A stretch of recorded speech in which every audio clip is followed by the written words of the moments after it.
IT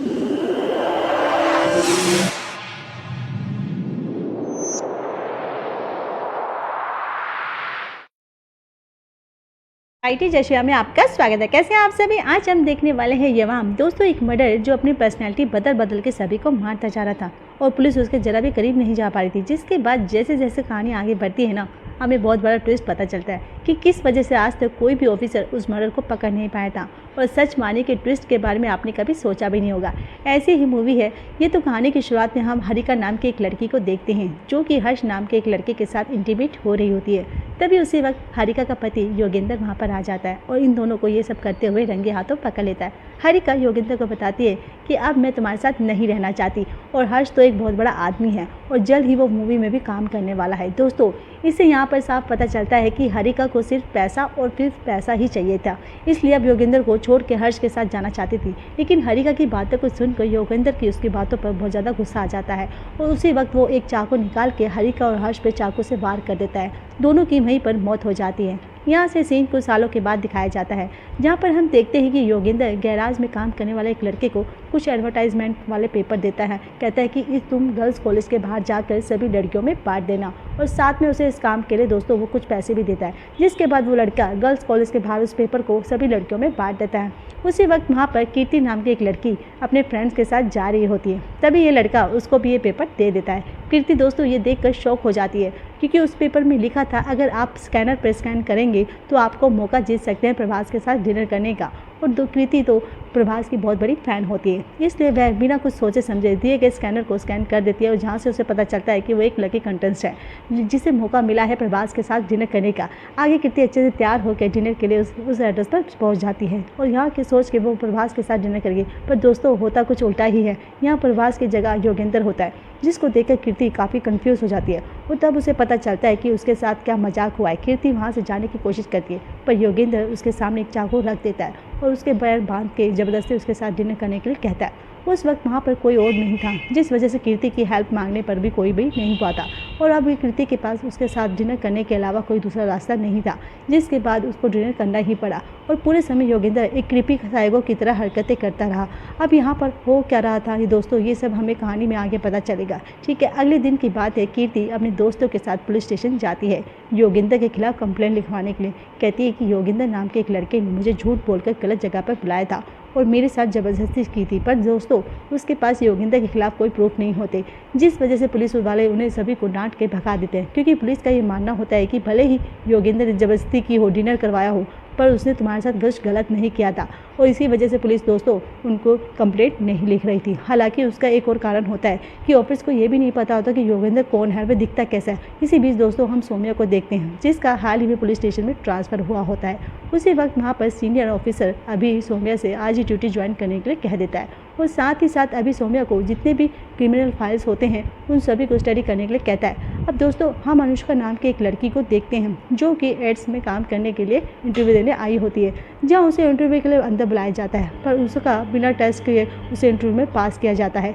Anushka भी एक time के लिए सोच में पड़ जाती है कि बिना टेस्ट किए मैं पास कैसे होगी। अब अनुष्का को शूटिंग के लिए एक एड्स पर बुलाया जा रहा था तो साथ ही में उसको ये भी कहते हैं कि तुम्हारी शूटिंग जूनियर एनटीआर के साथ होने वाली है। दोस्तों इससे एटलीस्ट हम व्यूअर्स तो समझ सकते हैं कि यहाँ पर फिर से शायद योगेंद्र ही कुछ गलत करने वाला होगा, लेकिन अनुष्का इससे बेखबर होती है और उल्टा वो जूनियर एनटीआर का नाम सुनकर इतना खुश हो जाती है कि क्या बताएं।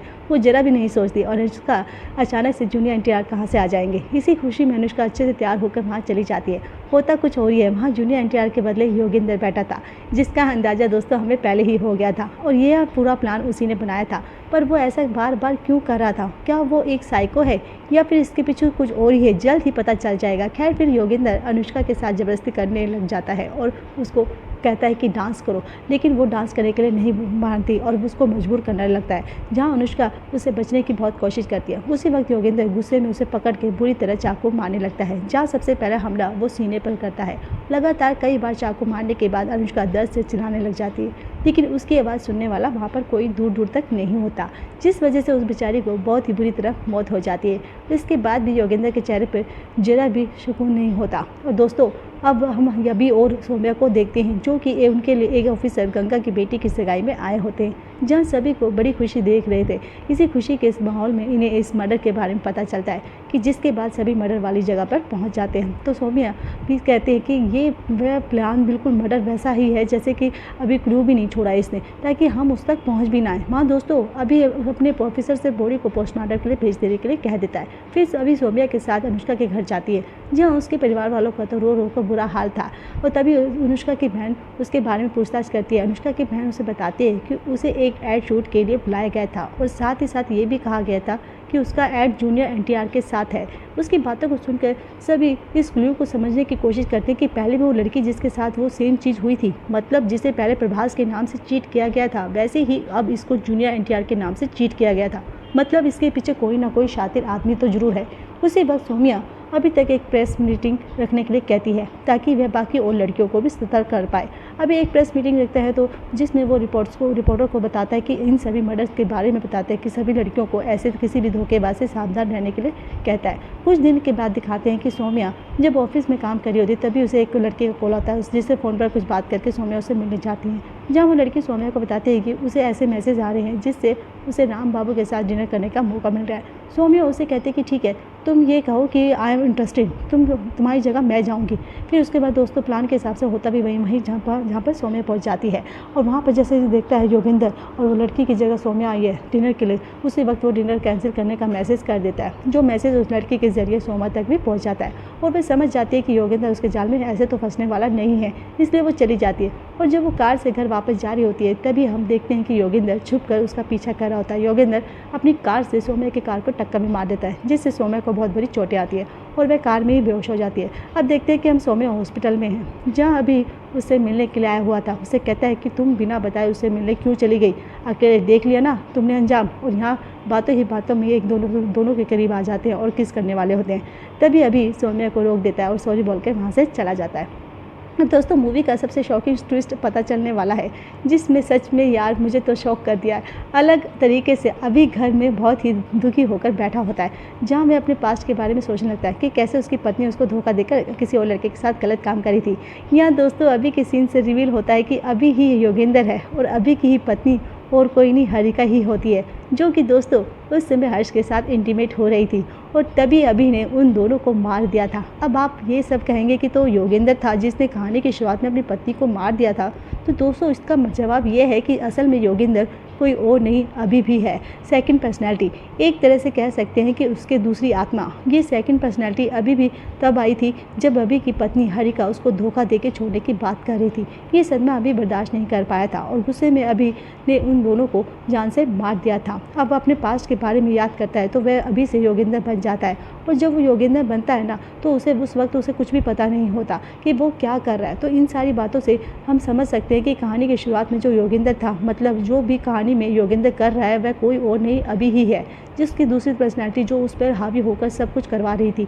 पर अभी योगेंद्र बन के लड़कियों को सुपरस्टार के नाम पर कभी डिनर कभी डांस करने के लिए क्यों बुलाता था, क्योंकि उस खुशी को पूरा करने के लिए जो चीज़ वो अपनी पत्नी के साथ कभी नहीं कर पाया था, उससे सबसे खतरनाक चीज़ यहाँ पर है यह है कि अभी को अपने अंदर ही रह रहे योगेंद्र के बारे में कुछ पता ही नहीं होता दोस्तों कि वो कितनी तबाही मचा रहा है। अब अगली सुबह जब जैसे ही वो अभी उठता है तो उसी वक्त उसे गंगा का कॉल आता है, जो अभी को बताता है कि सौम्या अब हॉस्पिटल से रिलीज़ हो चुकी है।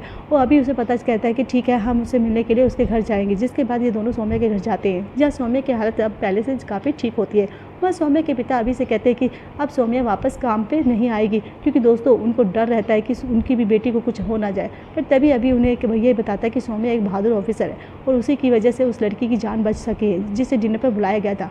अभी की इन बातों को सुनकर सौम्या के डैड उसे वापस ड्यूटी ज्वाइन करने के लिए जाने देते हैं, जिससे अभी काफ़ी खुश भी हो जाता है। अब अगले दिन की बात है, सौम्या पुलिस स्टेशन में आती है, जहाँ अभी उसे बताता है कि योगेंद्र के खिलाफ कुछ क्लूज मिले हैं। क्या पर दोस्तों अब तक योगेंद्र की कीर्ति के सिवा कुछ उन्हें देखा नहीं था और इसलिए दोनों उससे मिलने उसके घर जाने का फैसला करते हैं। जहाँ बीच रास्ते में सौम्या अभी से उसकी वाइफ के बारे में पूछने लगती है कि क्या हुआ था, लेकिन अभी आउट ऑफ कंट्रोल हो जाता है और वह अपना आपा ही खो देता है, क्योंकि उसने अपनी वाइफ की मर्डर वाली बात कभी किसी को बाहर बताई ही नहीं थी। उसी वक्त वो कार का साइड में रोक के सौम्या को एक झूठी कहानी बताता है कि उसकी वाइफ उसे छोड़कर चली गई, क्योंकि उसकी वाइफ की एक्सपेक्टेशन उससे ज़्यादा थी और जो कि वह पूरा नहीं कर सकता था। वो इसके बाद वह कीर्ति के घर पर जाते हैं, जब कीर्ति इतनी डरी हुई होती है कि वो उन्हें कुछ बता ही नहीं पाती और वहाँ से चले जाने के लिए कह देती है इनको। जहाँ दोस्तों ये भी कोई उसे फोर्स नहीं करते और चले जाते हैं। आगे जब अभी सौम्या उसके घर पर छोड़ के खुद भी अपने घर पर जा रहा होता है, जहाँ वो अभी उन सभी चीज़ों को याद करने लग जाता है कि कैसे उसकी पत्नी उसे दूरी बनाए रखती थी और हर बात पे उससे झगड़ा करती थी। बस दोस्तों इसी बात पे वो आउट ऑफ कंट्रोल हो जाता है और बन जाता है अभी से योगेंद्र। इसके बाद हमें देखते हैं कि गंगा एक पार्टी ऑर्गेनाइज करता है, जहाँ अभी और सौम्या दोनों एक साथ डिनर कर रहे होते हैं।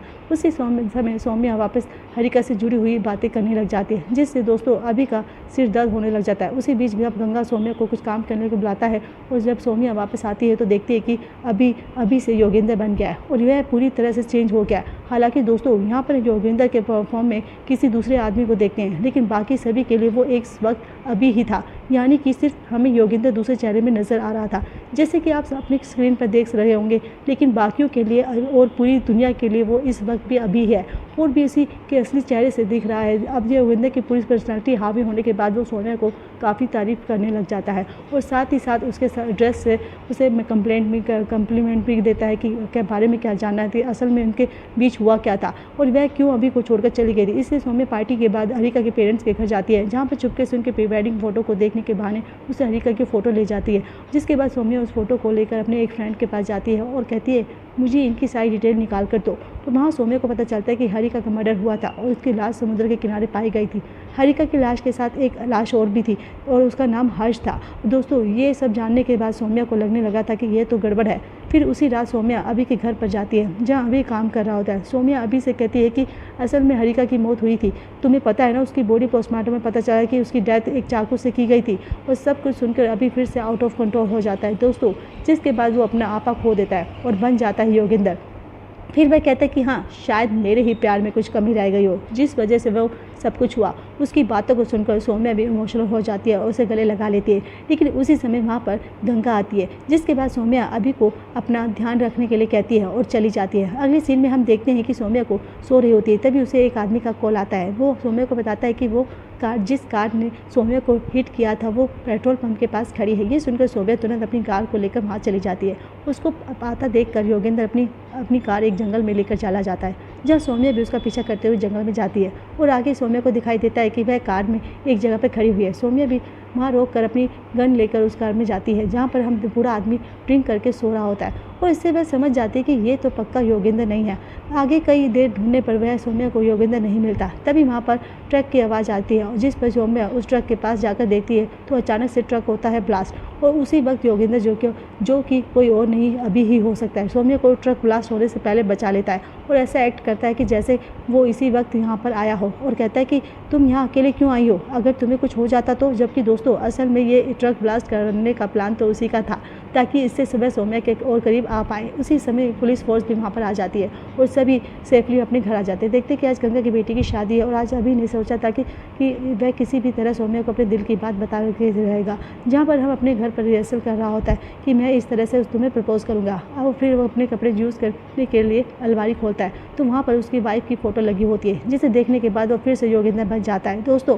और यहाँ से अभी की बॉडी में योगेंद्र की पर्सनैलिटी आ जाती है और अगले सीन में हम देखते हैं कि योगेंद्र शादी में आया होता है, जहाँ पर सौम्या भी होती है। शादी अटेंड करने के बाद सौम्या और योगेंद्र एक साथ चले रहे होते हैं और मौका मिलते ही योगेंद्र उसे अपने दिल की बात बता देता है। पर सौम्या उससे कुछ सवाल कहती है कि तुमने कभी जानने की कोशिश क्यों नहीं की कि हरिका को किसने मारा। जिस पर योगेंद्र कहता है कि देखो मुझे कोई इंटरेस्ट नहीं है, वैसे उन दोनों के साथ जो भी हुआ बढ़िया हुआ। ये सुनकर सौम्या कहती है कि किन दोनों के साथ, किसकी बातें कर रहे हो तुम। योगेंद्र कहता है कि हरिका और उसका बॉयफ्रेंड हर्ष। उसी वक्त दोस्तों सौम्या योगेंद्र के हाथों को हथकड़ी की मदद से एक खंभे से बांधते हुए कहती है मैंने तो बस हरिका की बात की थी, हर्ष का नाम तो मैंने लिया ही नहीं था। तुम्हें कैसे पता चला कि हरिका के साथ हर्ष की भी मौत हो गई थी। यहाँ पर हम जान पाते हैं कि एक तो सौम्या को पहले से ही शक था और जब वो शक यकीन में बदल जाता है तो अभी नहीं हरिका को और हर्ष को मारा था। यहाँ सौम्या उसे यह भी बताती है कि मुझे पता है कि अभी ही योगेंद्र है और योगेंद्र ही अभी है। उसे काफ़ी दिनों पहले ही अभी की पर्सनैलिटी को लेकर शक हो गया था, जिसके चलते वह रेश्वर नाम के एक साइकोलॉजिस्ट के पास गई थी, जहाँ उसे पता चला था कि ये एक तरह की स्पेशल पर्सनैलिटी होती है जिसमें एक आदमी के अंदर दो दो तरह के रूप होते हैं। और एक और बात, जितने भी लोगों की मौत हुई है वो चाकू से की गई थी और हरिका और हर्ष की मौत भी चाकू से हुई थी, जिससे समझा जा सकता है कि इन सभी को किसी एक ने ही मारा है। फिर सौम्या कहती है कि अभी तुम एक अच्छे पुलिस ऑफिसर हो, योगेंद्र को खुद पे हावी मत होने दो। फिर दोस्तों वो अभी की पर्सनैलिटी को बाहर लाने के लिए उसका नाम लेने लग जाती है, पर तब तक योगेंद्र उस पर बुरी तरह हावी हो गया था। जिसके बाद योगेंद्र किसी तरह हथकड़ी से अपना हाथ निकालते हुए सौम्या को नीचे गिरा देता है और जंगल की ओर भागता है। उसका पीछा करते हुए सौम्या भी उसके पीछे जाती है, जहाँ योगेंद्र उसको पकड़कर उसके साथ जबरदस्ती करने की कोशिश करता है, पर सौम्या किसी तरह खुद को बचाते हुए उसे मारने लगती है, जिस पर गुस्से में आके योगेंद्र सौम्या के सीने में चाकू मार देता है और वह दर्द से तड़पने लगती है। तभी सौम्या को ऐसी हालत में देखकर अभी की पर्सनैलिटी बाहर आ जाती है। जब दोस्तों हम योगेंद्र और अभी दोनों की पर्सनैलिटी को देखते हैं, वहाँ योगेंद्र की पर्सनैलिटी अभी की पर्सनैलिटी से कहती है कि सौम्या को मार दो और चाकू से उसे मारने के लिए फोर्स करने लग जाता है। पर अभी को अब समझ में आ गया था कि वह चाकू अपने ही पेट में मार देता है, जिससे उसे दर्द होता है और साथ ही साथ योगेंद्र को भी दर्द होता है, क्योंकि ऑफिशियली दोनों सेम ही होते हैं। अभी तब जब सोचता है कि अगर वो मर जाएगा तो योगेंद्र भी मर जाएगा। तभी दोस्तों योगेंद्र की पर्सनैलिटी उससे कहती है ऐसा मत करो, मैं नहीं मरना चाहता। लेकिन दोस्तों यहाँ पर अभी के पास एक ही रास्ता था योगेंद्र को ख़त्म करने के लिए, इसलिए वो फिर से अपने सिर पे वार कर देने वाला होता है। तभी उसे बस सौम्या गन लेकर उसके चाकू को शूट कर देती है, जिससे योगेंद्र वहीं पर मर जाता है। लेकिन अब आप सोचेंगे कि ऐसा कैसे हुआ। असल में जब योगेंद्र की पर्सनैलिटी अभी के अंदर थी तब तो चाकू से वो उसी वक्त अभी के पास से ही चला गया था। इसका मतलब ये इस तरह से योगेंद्र की पर्सनैलिटी उस चाकू में थी और उस बस चाकू को उसकी सोच से अलग करना चाहता था, यानी कि योगेंद्र को इस तरह अलग करना था। चाकू को अलग करने के बाद जिससे योगेंद्र तो मर जाता है और अभी आ जाता है वापस। इसी के साथ ये मूवी यहाँ पर होती है ख़त्म। बाकी अगर आपको वीडियो अच्छी लगी हो, स्टोरी अच्छी लगी हो, एक्सपीरियंस अच्छा लगा हो तो